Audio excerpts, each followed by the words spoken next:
Remember that dastardly Vladimir Putin and the collusion plot that hacked our democracy? Whatever happened to that? And while we're at it, how about Brett Kavanaugh? Does that name ring a bell? What about his high school yearbook and his purported teenage drinking problem and all those gang rapes he supposedly committed? What about those? Those were the biggest stories in the world not so long ago. 24/7 on the other cable channels. Those stories were going to define this election. They were going to define this entire historical era. Everybody on television told us that. And now they are just fading memories. It turns out they were sideshows. The midterm elections were never going to be fought over Vladimir Putin or Brett Kavanaugh or just about anything else we spend most of our time talking about. This election, like all elections, was always going to turn on issues that actually affect the life of the country. This year, there are three big issues: immigration, the economy, and nationalism. The first is the most obvious. Immigration determines who lives next door to you. It determines who works in your office, who chooses your leaders. There is nothing more fundamental in any country than the question of citizenship. Whatever Donald Trump doesn't know, he definitely knows this. He's been talking about immigration for 3 years now. For all of that time, official Washington has been trying to make him stop. The way Donald Trump has been conducting this campaign, attacking brown people, making up stories about, possibly George Soros funding caravans that are still, 800 miles away to try to scare white voters. In other words, shut up, racist. But Trump will not shut up. So they have changed tactics. The new line is, immigration doesn't really matter. The threat is hyped. Only dumb people and bigots care about borders. By the way, parties of both sides seem to believe this. Paul Ryan's office let it be known to Politico this morning that the Speaker of the House begged the president last night to stop yammering about this caravan from Central America and start talking about something important like Paul Ryan's tax bill. That's preemptive blame shifting, obviously. If Republicans lose tomorrow, Paul Ryan can point the finger at Trump rather than accept responsibility for not funding the wall that voters said they wanted.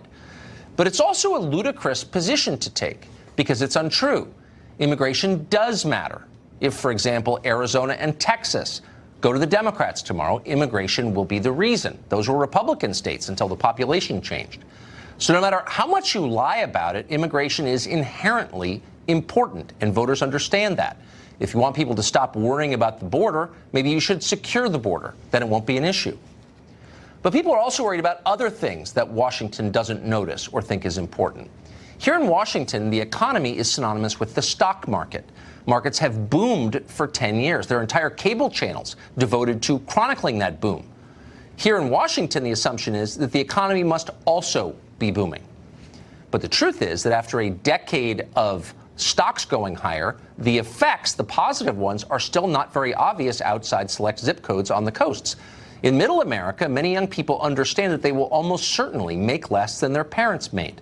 That is a reversal of the American dream. They know they won't be able to buy cars or houses. They're not getting married. They're not having kids. Our current economic system makes it more difficult than ever for families to form. Our middle class is becoming unable to reproduce itself. Washington should be absolutely panicked about this. It is the most basic sign of failure, their failure. But nobody in either party seems to care. Their answer is just to import new families from other countries. So maybe it's not so surprising that young people say they like socialism, because what we have now is not working for them. And unless we fix it, we may get actual socialism, which will be a disaster. And that leads to the third issue of this election, which is nationalism. Now, despite what you are hearing day in and day out, nationalism is not a racial category. It has nothing to do with race or ethnicity.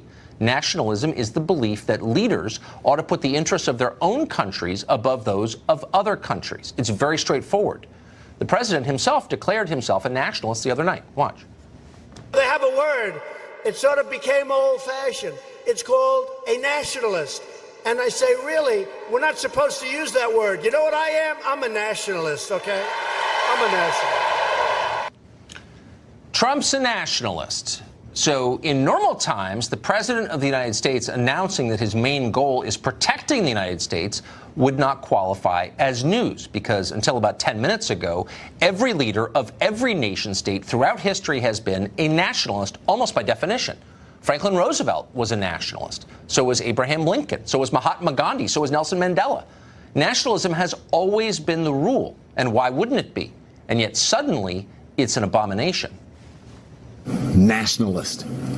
Use that word. We're going to talk about that word tonight. It is a favorite of the alt-right and is loaded with nativist and racial undertones. And globalists, well, globalists have been used as a slur of sorts, sometimes even against those in the administration, often with anti-Semitic overtones, which has happened to make the president come right out and embrace nationalism openly and claim that mantle. What has happened here? What are you trying to say as President of the United States, that you're a nationalist? Americans know what that means. It's not even a dog whistle anymore. It's a bullhorn. Dumb people repeating the same talking points. So the message is nationalism is now profanity, the word itself. Twitter and Facebook will surely be banning the term if they haven't already. But why? What exactly is going on here? Why are they so intent on stamping out not just the concept, but the very word? It's simple. What you're watching is people protecting their own prerogatives. Globalization, which is the opposite of nationalism, has caused an enormous transfer of wealth from the American middle class to what we used to call the third world, to other countries. American factories closed, but the jobs didn't go away. They just went to other countries. Now, some Americans got very rich from this. Many others got poorer. That's what happened. Rather than admit what actually happened, though, the people who got richer are trying to make the people who got poorer shut up and stop complaining about it. A borderless world has been hugely profitable for them. That's why they support it. Nationalism is their kryptonite, so they must stop it. So they scream racism and hope that nationalism will go away. Will it go away? Probably not. Because the core idea is appealing to people in all countries over all time. People want leaders who are, above all, on their side. They always have wanted that. They always will want that. That's what we know. What we don't know is what's going to happen in the elections tomorrow. We won't even guess. Nothing would surprise us.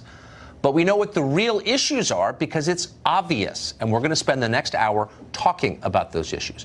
We're going to begin tonight on immigration with Ann Coulter. She's the author of Resistance is Futile, How the Trump-Hating Left Lost Its Collective Mind. Ann Coulter joins us tonight. Ann, thanks a lot for coming on.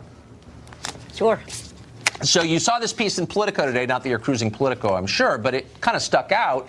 And in it, a background source informed Politico that Paul Ryan has been trying to stop Trump from talking about immigration because it's irrelevant, it's a peripheral issue. What he really ought to be talking about is Paul Ryan's great success with the tax bill that became law. If this isn't preemptive butt covering, I'm not sure what is. Beyond that, it's just so completely wrong. I'm so happy Trump has taken over my party.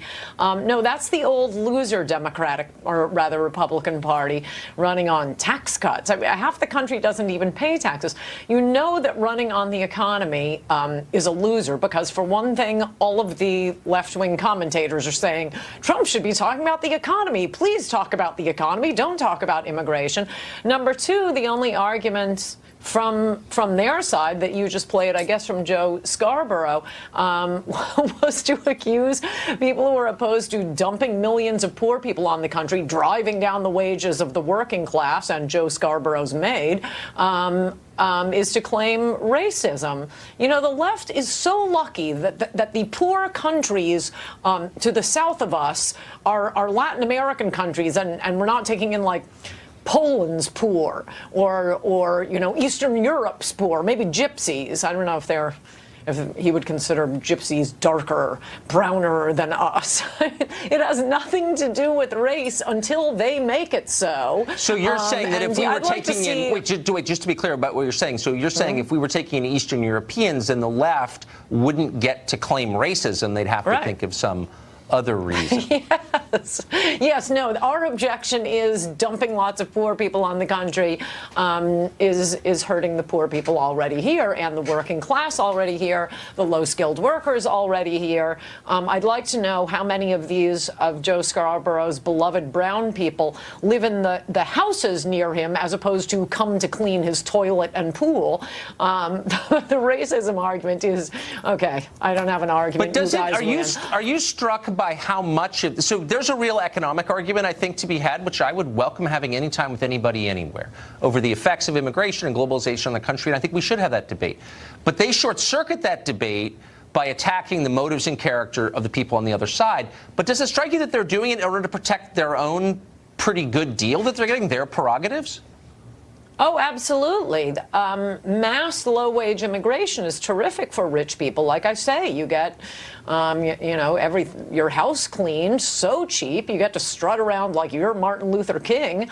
If you work on Wall Street, you get to put together all these global deals. Globalism is great for the rich, people who live on the coast, people who need who have a lot of servants. Right. Pool boy, nanny, somebody to pick up the kids. It's terrific for them.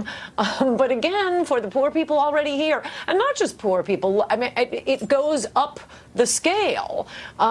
So the working class gets pushed aside as well. And it shows Trump's magnificent political instincts, I think, other than actually fulfilling his promises on building a wall and deporting illegal aliens. He's doing the best he can on these midterms. I love that his instincts are no, I have to keep talking about immigration. That's right. Little tip for the president, it would be so much better when you're running for re-election if you actually did the stuff that you've been promising to do for 3 years. And if your own party agreed with you. Ann Coulter, thank you for that analysis. Great to see you today. Thank you. Lisa Booth is at the Independent Women's Voice. She's a senior fellow there, and she's been on this show many times in the past few weeks trying to help us come up to date on these elections. She joins us one last time for last-minute developments. What is happening in the final hours? Well, and thank you so much for having me. I really appreciate it. I've really enjoyed it. Well, Tucker, as you know, we've been following the Florida gubernatorial race, and Andrew Gillum is facing, he's at least surrounded by an FBI corruption investigation into the city of Tallahassee, where he is mayor, also facing a state probe regarding failure to disclose travel and gifts. Well, it turns out his intern is also having trouble with the law. Shelby Shoup, of course, made herself famous last week for this. Take a look. You are supporting Nazis. Do you understand that? Communism? Yeah, I am. Way more people do. Pour your coffee on me. You, I will. Than the Nazis? But do you understand that fascism is here? What is wrong Y'all understand that Nazis are here? I hope y'all realize that you are normalizing and enabling Nazis. And you can film me. I don't give a. Do you really care? Yeah. Do you? Here, have a jacket. Yeah. I don't know. It's. I have a jacket. I do. So you're saying that she was an intern for Gillum. Has he said anything about that? I'm not sure about that, but she has now been arrested and charged for battery with this incident with the college Republican. She was also wearing a communism pin, and she is a member of FSU's Students for Justice in Palestine. It's just some fun facts about Shelby. So she seems like a real peach. Well, and Tucker, we've also been following the Arizona Senate race. Now, Kyrsten Sinema, of course, has come under fire for previous statements that she's made, her anti-war statements and activities, and also that 2003 comment she made where she said she doesn't care if Americans join the Taliban. Well, she was asked point blank yesterday by NBC if she regrets those comments. Listen to what she had to say. Do you regret that statement, though, at all? Well, it was an offhand comment during an interview about a war that I believed was misguided and still believe is misguided. What Martha has chosen to do is run a very negative campaign based on false attacks and smears and lies. And that's her choice. But I think Arizonans are choosing the person that they believe shares their values and they believe will stand up for them. She was asked not once but twice and refused to condemn or to say that she regretted those comments that she made. So Arizona voters should certainly keep that in mind. And also looking at the Georgia gubernatorial race. So there's been kind of this interesting video and photos being sent around and making their way around the internet of these Black Panthers in support of Stacey Abrams marching around the city of Atlanta. But look at what they are holding. They are holding, quote unquote, assault weapons and also Stacey Abrams for governor signs. But only one of those things Stacey Abrams wants to confiscate from them and also ban. And that is, of course, the quote unquote assault weapons. She, as a member of the state house, actually co-sponsored legislation to both ban assault weapons and also to confiscate them. Yet she has been on TV making the national rounds, sort of refusing to admit the fact that she did such a thing. Unbelievable. Right. Lisa Booth, thank you for that. Thank you, Tucker. And for all of your updates over the past few weeks. I appreciate it. Thank you, Tucker.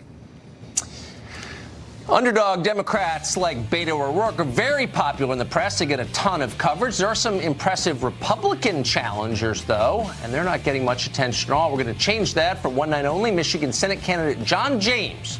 He's on the ballot tomorrow. He joins us next.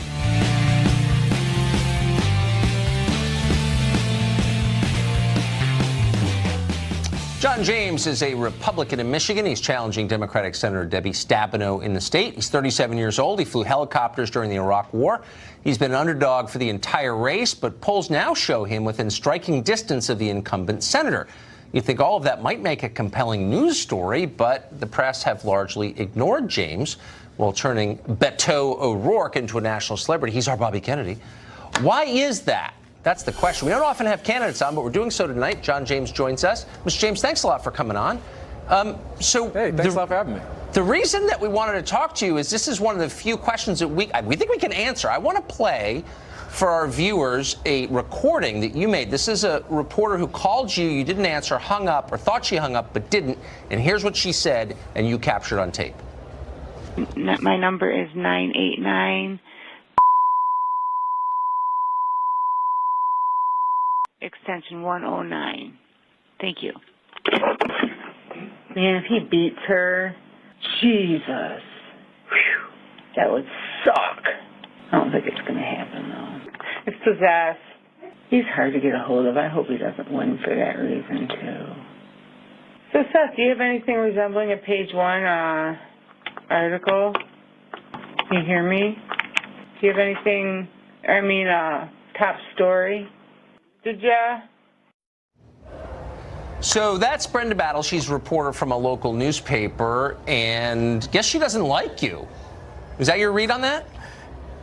I would say so. I would say so. I think this is just kind of the indication that you're getting, the uphill battle that many of us are facing, because a lot of the bias that we're seeing out there is just not fair for those who share different opinions than some in the progressive liberal media.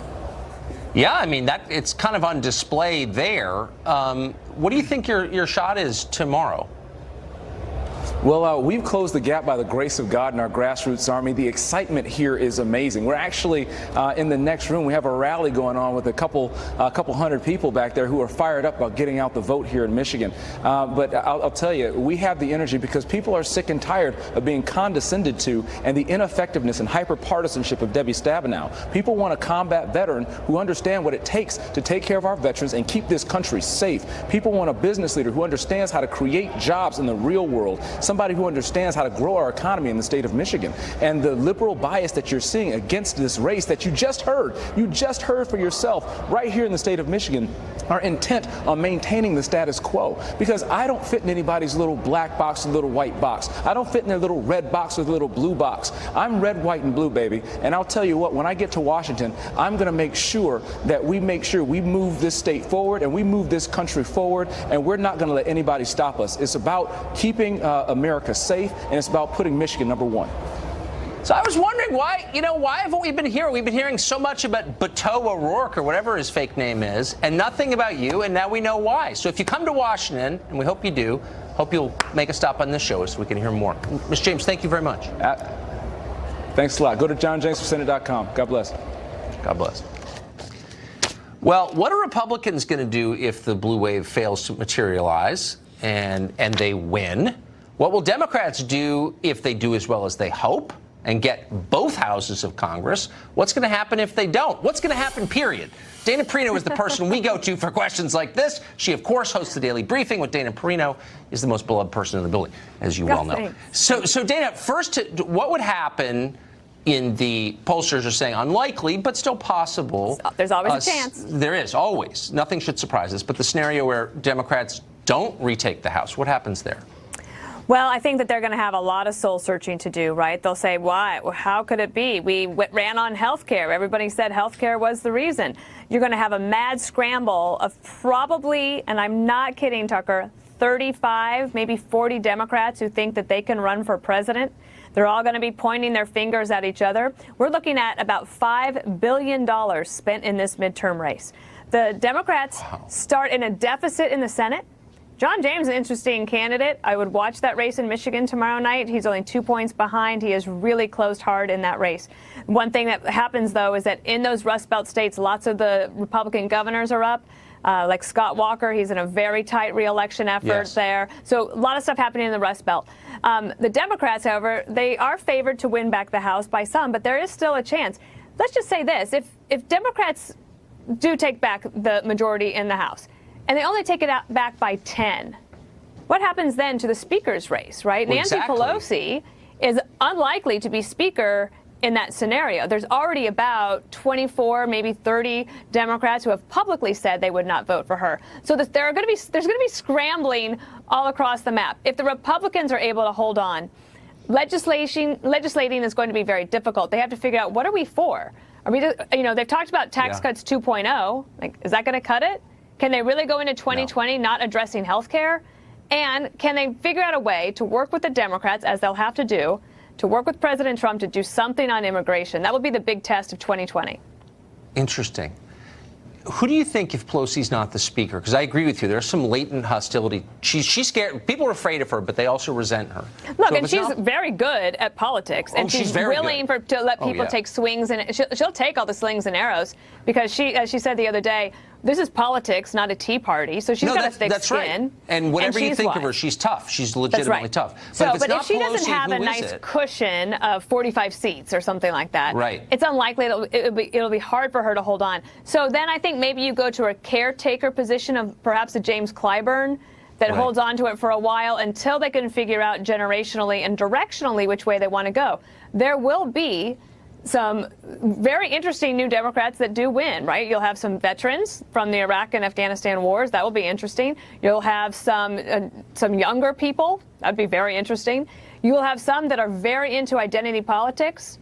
And you will have some from Midwestern states that say, no, look, we've got to do a better job of talking to blue-collar voters on the economy and on immigration and all of those things. So the struggle is going to be really tough for the Democrats. What President Trump has been able to do is unite the Republicans behind him in a way that, 18 months ago you might not have foreseen. That's thank you for saying that. I don't think anyone would have guessed that he would have made it his party as fast as he did. Right. Well, there's something, the Democrats helped, right? Look at what they did to Brett Kavanaugh. That certainly was a unifying effect for Republicans across the board. Yeah, by being unreasonable. Dana Perino of the Daily Briefing, The Five, and of course a key part of tomorrow night's election coverage. Probably. Thank you. I'll see you then. So we definitely will. Thank you, Dana. Okay. Bye-bye. It used to be a given that American leaders would put America first. Now even suggesting that they would do that is being denounced as evil. Why is that? Mark Stein joins us after the break.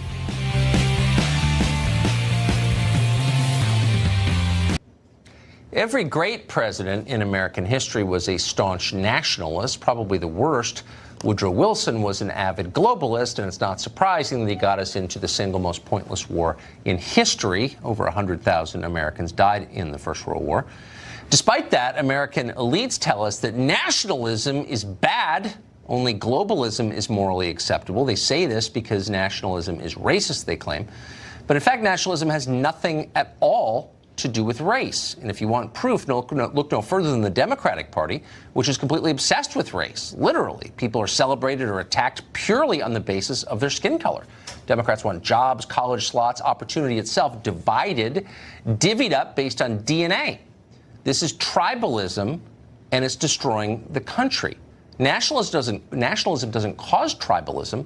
It is the antidote to tribalism. Rally around the nation and not your tribe. Author and columnist Mark Stein believes this is obvious, having spent his life traveling around the world and writing about it. But he joins us tonight to reiterate it. So this is so Orwellian because leaving Trump out of it, nationalism is the antidote to tribalism. We're all in different tribes. Ignore our tribes, come together, e pluribus unum, around the country, right? Yeah, and that's actually how functioning states get by. Your principal identity is that you're an American in America, right, or you're a Swede in Sweden, or you're a Tuvaluan in Tuvalu. And if you weaken nationalism, people look for other identities. And it doesn't matter whether they're racial identities or their religious identities like Islam or their sexual identities. You then, as you say, tribalize the population, and people's subnational identity becomes more important to them than the national identity, and that's actually that's an extremely dangerous experiment, because actually nationalism is the first duty of a government in self-governing societies. Flesh that out a little bit. Nationalism is the first duty of a government. Why? Yes, because without it, there's actually no point to being able to elect your leaders. They have a duty to take care of the people they represent. So when you have a situation, which is, you said putting Trump aside, but let's move him back just for a moment. A couple of years ago, people switched on the television and they found that the mainstream candidates of one party were talking about boots on the ground in Afghanistan or Libya or Yemen or wherever's next. And the other party's plan is it actually wants Afghanistan and Yemen and Libya and everyone in those countries to come and move to America to solve, as you were saying earlier, the problem of that they've caused of later family formation, because Americans can no longer afford to form families and have children as young as they used to. The Democrats and half the Republican Party want to bring in foreigners to be a kind of permanent peasant class, reproducing at the rates that they think are necessary for the economy. These are all insane. So, I mean, sometimes that's made absolutely explicit. Angela Merkel in Germany brought in 2 million young Muslim men to be the children that Germans didn't have for themselves. And this is an economically defective way to organize any kind of society. Exactly. And it's also an abandonment of your core responsibility, which is to your own people, which is the core of nationalism. Mark Stein, I don't think anyone could have said it better than you just did. Thank you. Thanks a lot, Tucker. Well, Democrats spent more than a month trying everything they could to destroy Brett Kavanaugh's life. It wasn't personal, though. They were just pushing obvious lies for political effect. And now we know that for sure. That's after the break.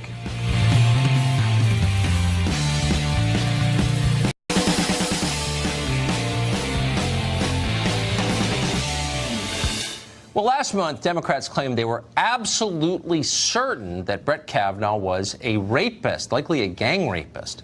But now that he's on the court, they have revealed what we knew all along, that they didn't know that. They didn't care if that was true or not. They only cared about saying anything they could to keep him off the court, no matter how libelous and absurd.